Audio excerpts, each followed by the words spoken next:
చెప్పాను మనను.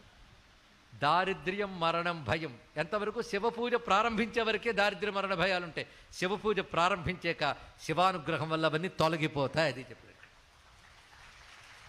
శివుడు ఎలా తొలగిస్తాడు? ఏ ప్రారంధం వల్ల ఇవి వచ్చాయో ఆ ప్రారంధాన్ని రెక్టిఫై చేస్తాడు ఆయన ఇక్కడ.